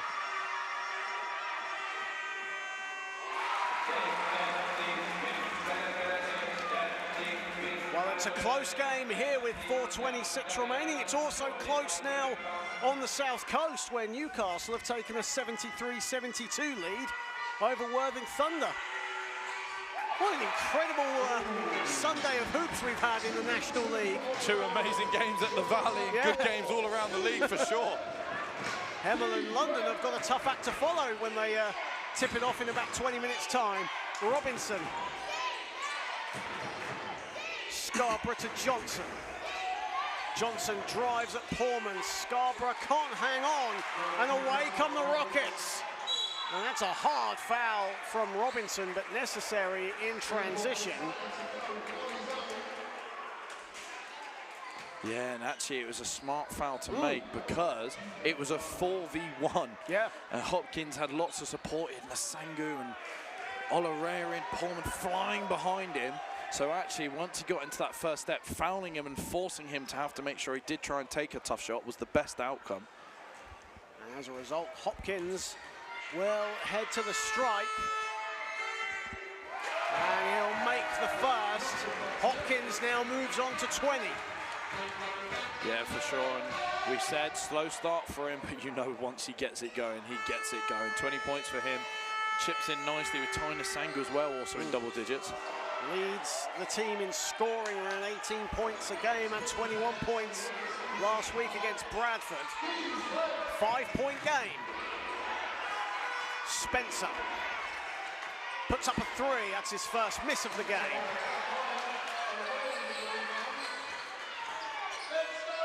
Poorman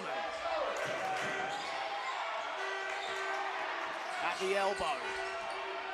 Almost hesitant in what to do next. Hopkins on the spin and misses everything. That came off Nasangu last, and umpire Gabriel Boateng in good position, and it'll be a breaker's ball. Well defended by KJ Johnson to force the off-balance shot. Scarborough.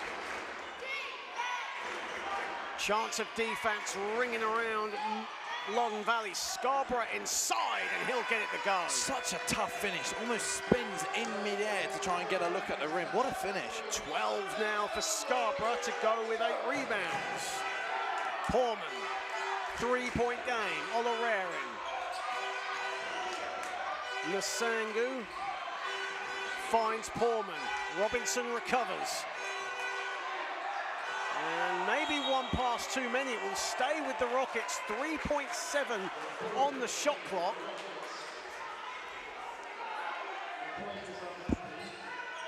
Reading bench want a foul as well.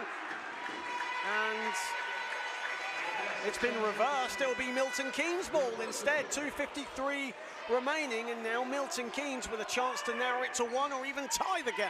Yeah, referees coming together to discuss. So important to get every call right when you've got two teams that have the win be so important to them. Johnson finds Tawia, who gets it to go. 1-point game. Timeout, Coach Nurizadeh. Yep, timeout for Coach. Wants to make sure that they don't go and have an empty possession. Tawia with a nice little touch, and Nasangu late to get over to him, and you can't give the big fella that much room because he will finish it with those soft hands around the rim. And I don't think we've had an occasion since the Hemel game where Reading have been pushed this far going into the game, this so deep into it. The Milton trail by 1, and if this game is anything like it will be in the King final, we're in for a treat in Guildford on March 15th. Absolutely, and I think if we just think about some of the highlights we've seen in this one, it's two teams that not only are so talented but are so exciting in the way they play. Lots of fast break, lots of high flying action, good 3-point shooters, and it's the kind of game which is always going to be close. Difficult for teams to match up. You've got a smaller Reading Rockets against a slightly bigger Milton Keynes Breakers, but as we said in the first half, Rockets can't switch the way they like to against the likes of Milton Keynes because of the difficulties in the different types of matchups. Great to have so many of you on board the Basketball England YouTube channel. 2 minutes 43 seconds remaining. The Reading Rockets lead the Milton Keynes Breakers 79 to 78. And what a thrilling conclusion we will have to this contest. Victor Olorering on 27 points. Tyner Sangu with his 5th double-double of this game. And Justin Hopkins with 20 points. Tyner Sangu with 10 points, 12 boards.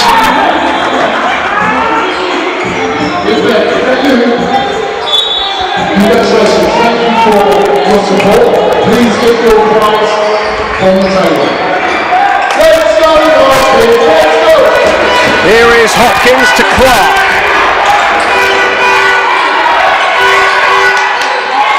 Back to Clark.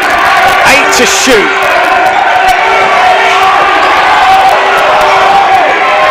Clark, a turnaround jumper, fading away, no good. Spencer with the rebound. Understand we're having some issues with our sound. We are working on it. Here is Scarborough. Robinson, a 3, nails it, and Milton Keynes have the lead. That is a shoot shot from Milton Keynes. Robinson putting them up by 2. Rockets fans silence, MK fans on their feet. Rockets need to get that lead back quick. A double dribble on Mitch Clark. As we continue to have services, we are working on it, folks.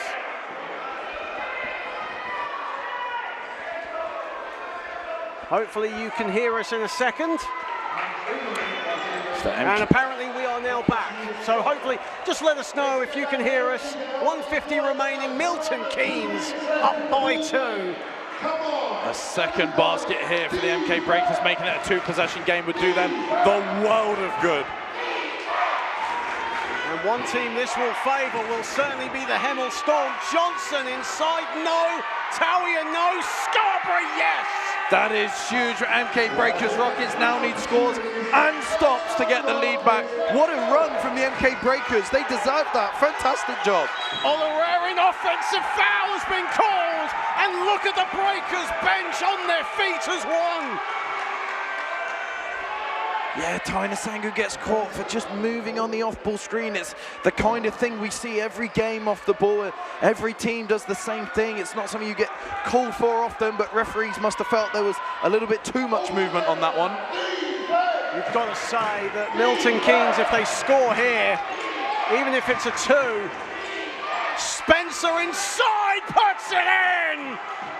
Milton Keynes are unconscious right now in this fourth quarter. Olorarian is off. Johnson with the rebound. He's called for a travel though, and Reading will get the ball back. But what about that play from Jordan Spencer at the other end? A potential dagger, but Reading still not out of this right now. Spencer showing his value, putting the team on his shoulders and going all the way to the rim. Olorarian then rushed the 3 down the end. He didn't need to do that, but now Rockets have a chance to create something off the baseline inbound. Olorarian to Clark. Reading need a score. Clark a 3, no good. Can't get it to fall. Johnson picks up the loose pieces. That could be really tough for Reading to come back from this if MK get one more bucket here. Johnson picked away from Olorarian, and the Sangu with the finish inside. A quick basket, a quick timeout for Coach Bello Patel. Yep, smart MK timeout, up 4, but you've got 2 to use. He'll want to use one now to advance the ball and try and make sure he gets a really good look, and then he can always have that second one later on to try and ice the game out. Huge swing here, and the Milton Keynes Breakers have come good in the final minute and 10 seconds. There's still 46.9 remaining. It's a 2-possession game though, and Reading have got to make every possession count and really stick it in to Milton Keynes. But for Milton Keynes, it's all about protecting that lead and just using the clock to your advantage. Absolutely. Both teams will definitely not want to give up any more offensive rebounds. Both teams have really been getting after the boards in this one. MK Breakers with 14 offensive rebounds, and that's kind of cost them in this fourth quarter. Reading giving up those offensive chances and giving them second chance points.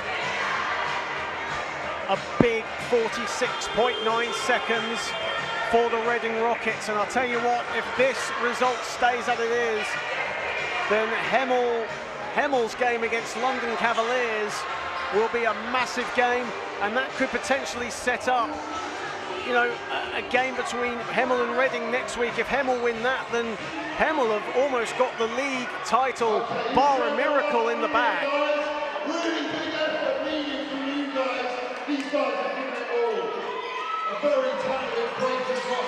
Spencer. Here is Scarborough. Spencer. And Ullman wisely fouls Spencer.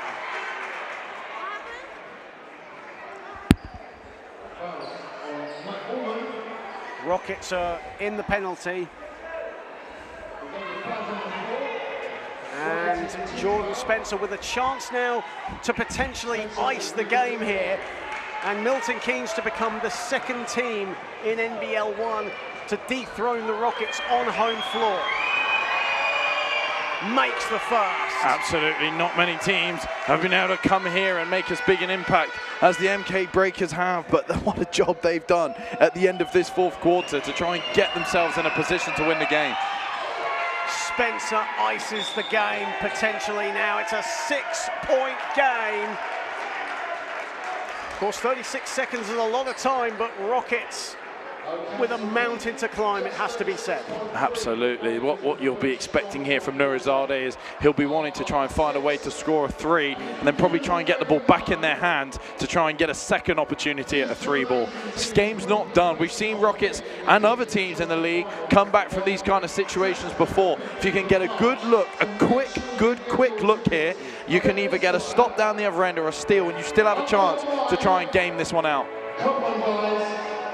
Well, next time the Rockets are at home will be on the 2nd of March, as they will take on the Loughborough Riders here at Loddon Valley. But right now, they are in a hole with 36.3 remaining.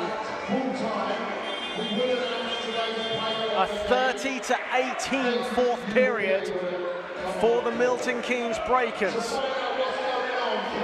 They trailed by as many as 13 points. You can see with the lineup that Rockets have come out with, it's going to have to be a three ball. They've got their 4 best shooters all on the floor, so expect a 3 and a press. Hopkins, the worst shooter out of the 5 on the court at the moment, will inbound the ball. Expect a quick 3 here. Clark, Chamberlain, there is the quick 3. No! Spencer rebounds and is quickly fouled, and Spencer continues his dribble. And you've got to say that with Jordan Spencer now back in the team, he has been a thorn in Reading's side once again.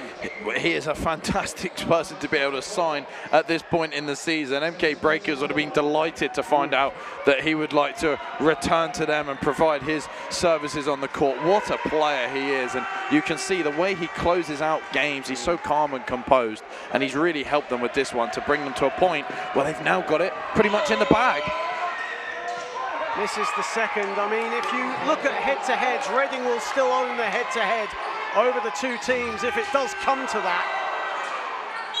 As Reading did defeat Milton Keynes 92-73 back in November. But in terms of momentum going into the Kit King Trophy final in March, Milton Keynes Breakers certainly have that momentum going into the game in Guildford. They certainly do. Obviously, Rockets a bit short of players at the moment. They got Reece Pinnock and Lewis Champion unavailable today, and maybe they'll be back in time, maybe they won't. I think strength in numbers for Milton Keynes has certainly helped them and been able to rotate as much as they have.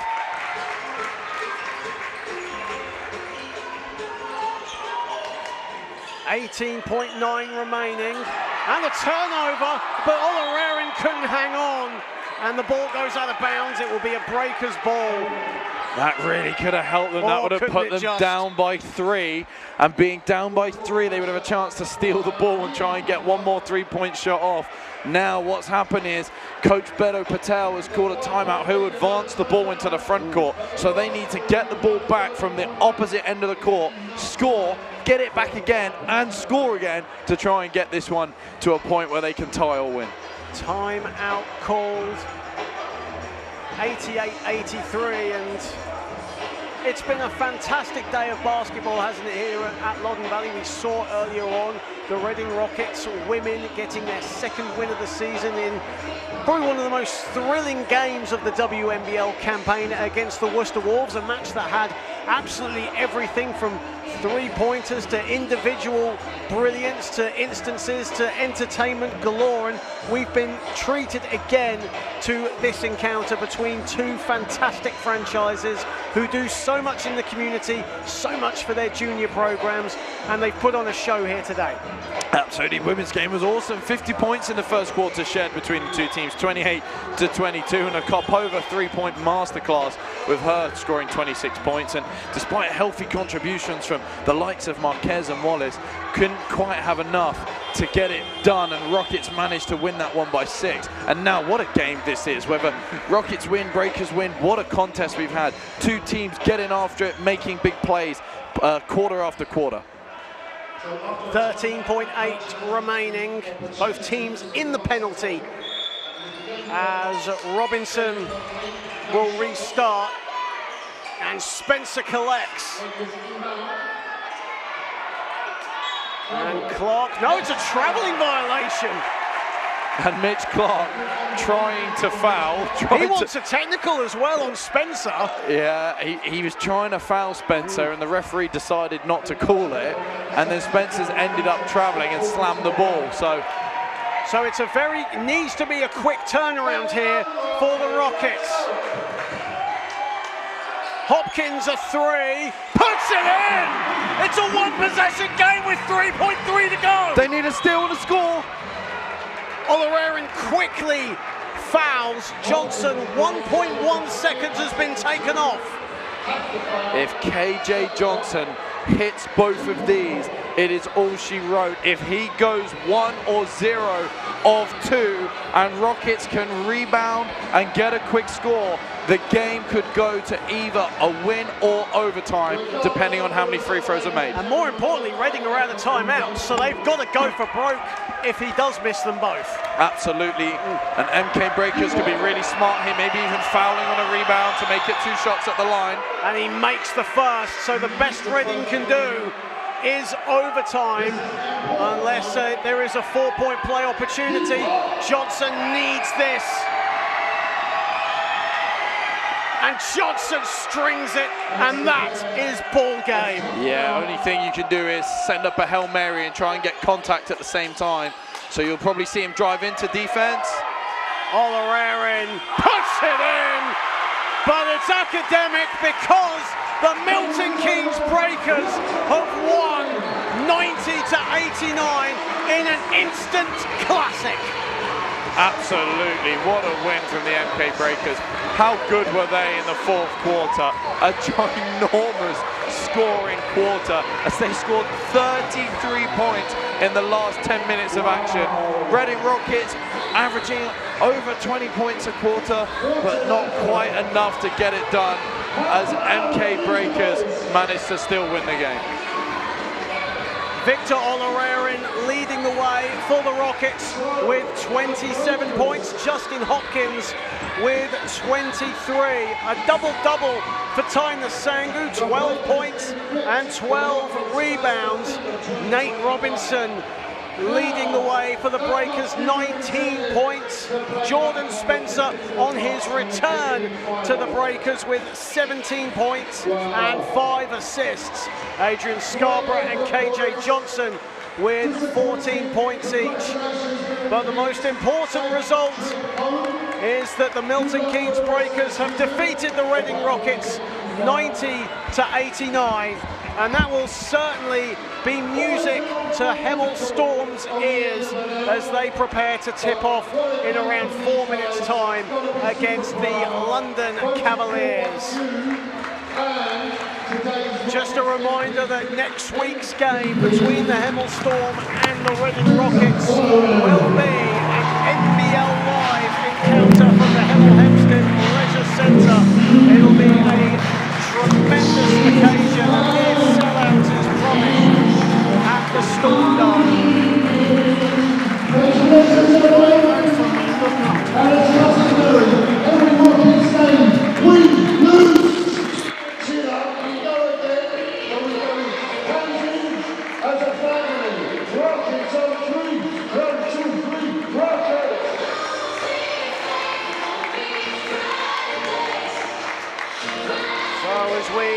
Get ready to get the courtside post-game interviews underway. Coach Charlie Haynes has rushed from his commentary position to go courtside.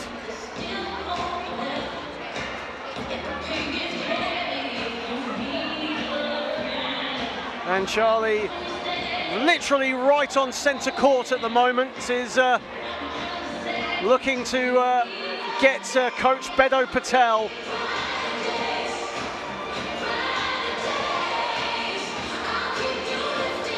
as hordes of young junior players rush to the court.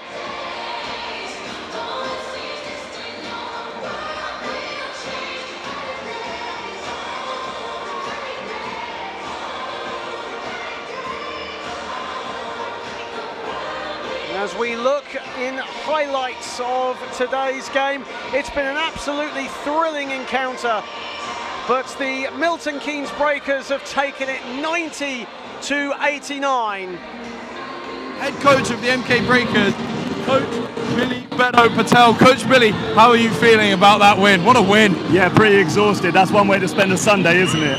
Obviously really, really pleased. Like, Reading had an incredible season. I thought the game was slightly messy, and we don't really feel like we played brilliantly, but you never get upset when you win, so yeah, we're pleased. How hard was it to defend the likes of Victor Olorere and Justin Hopkins, 53 points? How was it to try and scout a team like that? 30 and 23, Coach, if you put them together. It just says a lot about my scout, doesn't it? I think, you know, with Mitch Clark picked up some early fouls, and with how good he is, and then you've got the likes of Lewis Champion, who was out and injured today, it actually made Victor and Justin better. I thought they did more, and they had to do more, and they did a brilliant job of keeping their team around late in the game as well. Victor made some massive shots, and Justin just didn't stop playing. So yeah, we clearly struggled to guard, and we might need to look at that. And with this win, obviously helps you in so many different ways. First of all, you're pushing for a nice playoff spot at the moment. Second of all, you've also got the trophy final coming up in the Kick King Trophy. How much does this win help for both of those two things? I think it's massive in terms of the playoff run. Like, Division 1 is the most competitive it's been this year, in my opinion. We really, really want to get a home game for our fans in the first round of the playoffs, and obviously top 4 get that. So that's what we're fighting for all the time, just to bring that first round back home to Milton Keynes. In terms of the Kick King, it was a difficult one. Like, I don't think it tells us too much, you know. Like, we thought about, you know, reserving some stuff, keeping some stuff back.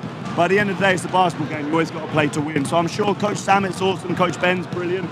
They'll relook at things, we'll relook at things, and hopefully we'll have another brilliant game in the Kick King. Coach Billy Bedo Patel, everyone, thank you so much, Coach, and thank you very much for joining us post-stream. Lastly, guys, we will be joined by Coach Sammet Kurazade.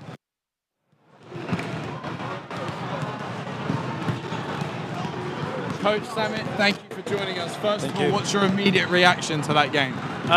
We defended bad. We gave up way too many points. It's not like they were like deserved. We made so many bad mistakes on defense, coverage-wise, and they punished us. That's a good team. They are similar to us. They play quite a lot of pick and roll, and they find wide open guys, and they got a good 2 point guards. So they can find people, but we had the coverage for them. I don't know why it didn't work. But they, of course, as you said, have a very, very strong roster. What would you say is the biggest challenge when you play a team, as you said, is quite similar to your own roster? What's the biggest challenge with that? Defending every time is a defending. The offense just is offense. Whatever that skills you have, you can utilize it. But defensively, you don't need to have skills. It's just understanding what you need to do. It's, in a way, probably it's a skill as well, understanding. So yeah, we for some reason we didn't click today. And of course, this is a game that maybe is one of the only losses we've had here. But yet, I thought the fans today, I could barely hear myself. Amazing. What's your message to the fans today? You are really too loud. I can't give my message to my players. So, but you can't be complaining. They are amazing. Thank you. Coach Sammet, thank you very much. Thank you. Ladies, gentlemen, thank you very much for joining us on stream today. We are very, very excited to see you on the next one. Enjoy the rest of your weekend, and for those of you on half-term school break, enjoy your rest and get to our basketball court. Thanks, everyone, and see you at the next one.